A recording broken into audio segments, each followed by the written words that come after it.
Hi guys, that was a tune with the great South American guitarist Laurindo Almeindo, and it's called Choro Medlencolito. Laurindo Almeindo was a really great guitarist, an island string player mainly, but he did all sorts of things. As you heard, wrote some great tunes. I've even seen him play in old videos with John Lewis, but he did a lot of film tracks and played a lot of great guitar in them as well. But as I say, as well as being a great player, he wrote some lovely tunes, and Choro Medlencolito is a nice tune, and it's not a particularly easy one either, but it's worth the bother. But there's one or two different techniques and interesting chords that are used in the tune, and I thought maybe we'd start with that. And one or two things that I do to try and bring it out. Now, I'm playing this on the Godin, but I could play it on the electric guitar as well, the Gibsons or whatever like that. But what I try and do is not play too many open strings, if I can. And the Godin is fine. But an electric guitar, as I say, like 335 or something like that, once you hit the note, it's out there, you can't do anything about it. So if you play it in positions, there's the double benefit. Number one, you can give the note a better sound. And the other thing as well is you can try and keep things in the position that you're actually playing the tune. The first chord of the tune is like an F sharp major 7th. But I play it here. Same notes, only I'm playing it in 6th position. And the next note's an E, so I can play the E here. And it gives me a wee bit better control over the sound, rather than just... Again, it sounds great in the Godin, but it doesn't sound so good in electric guitar. I'm not saying you should do it, but it's just something you should explore. And I do that quite a lot when I'm playing the tune. For example, you could play a lot of that tune in 1st position, like this. Sorry.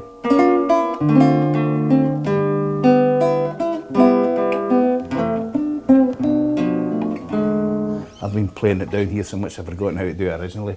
But you see the point I'm making.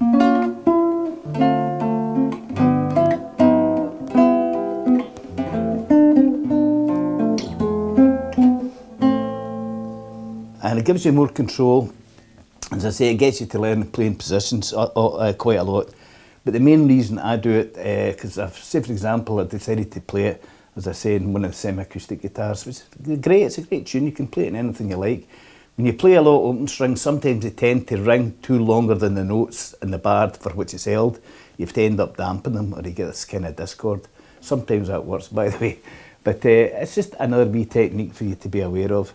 If you're playing a tune rather than...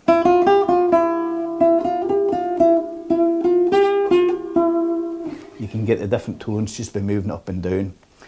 And this comes back to things that I'm always nagging on about, not just with yourselves again, but I hardly teach at all, but maybe one or two people that would ask me, give them a couple of lessons. Is the best thing you can do to be a better guitarist is to know the guitar.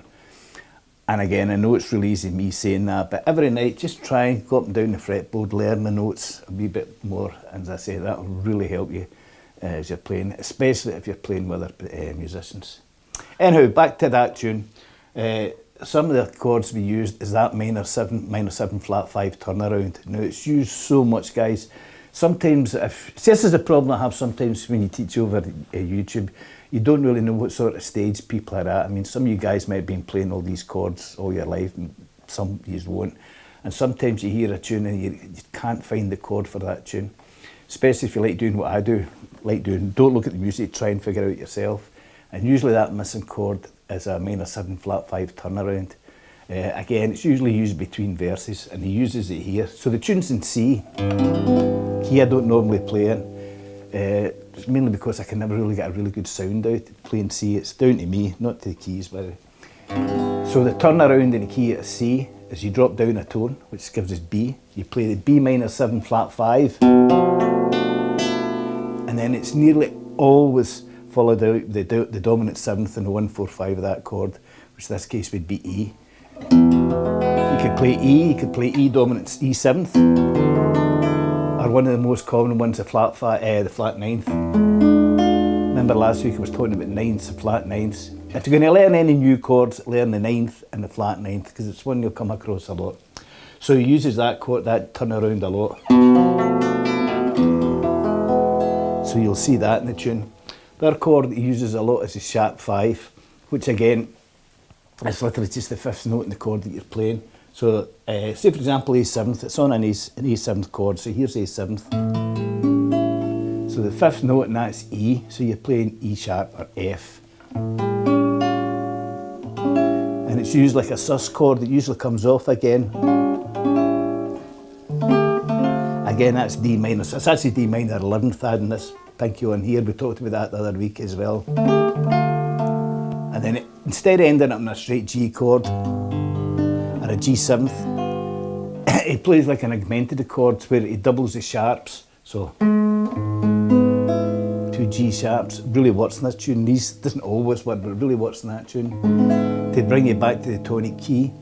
And instead of playing C or a C major 7, he plays C major 6.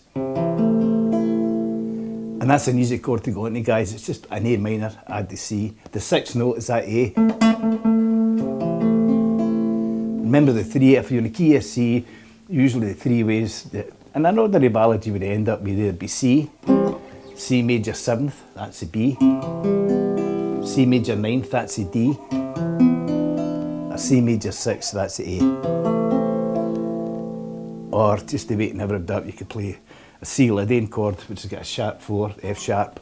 Doesn't always work, so watch what you're doing. And you've got the 6 9s and all these sort of chords. Anyway, as I say, that was Laurindo Almeindo. Any chance you get, listen to his music. Because I say, at one time, I mean, he was in a lot of film tracks, but he was a really, really good guitarist, really good fingerstyle guitarist.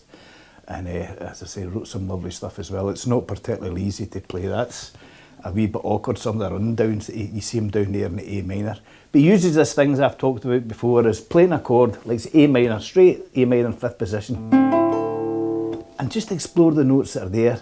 And A minor, it's got the same key signature as the key of C, which means there are no sharps or flats, so it's just C, D, E, F, G, A, B, C, or an A minor, A, B, C, D, E, F, G, A. So you know the notes you can play. That was me playing them in 4ths again. I'll have to get out of that habit, but you see what I mean. And he uses that device a lot. Remember the minor 7 flat 5 turnaround? To a flat 9th. And back to the A minor. The sharp 5. It's a handy one to remember, because I say even if you're playing a tune in C with just 3 straight chords, the 1, 4 and 5, in the 5th chord, the dominant 7, try different things. As I say, play it straight, play it as a dominant 7th, play it as a sharp 5, play it as a 13th, just to add a wee bit more colour to all these things. Anyway, if you get a chance, as I say, look at Laurindo Almeindo stuff, fantastic playing. There's actually videos of him playing as well. Really great and inspiring guitarist. And what I'm thinking of doing next week, I'll play some more tunes. I'll still do some teaching and explaining what I'm doing in some of these things.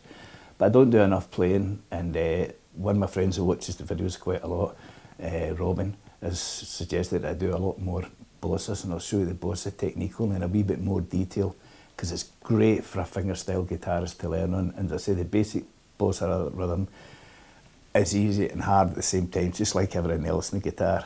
Another good reason for learning all these Latin American tunes is because it makes you think differently. As I said before, I'm definitely not the first guy to say it. Whether it's me thinking E's, A's and B's, these guys thinks F's and B flats. So it's really good. You really learn as a lot of a guitarist in working in these things. So I'm going to concentrate a lot more on that, and a lot more playing, maybe even throw a wee concert in or something like that. Anyway, thanks for watching, guys, and I hope to see you again soon. So bye for now.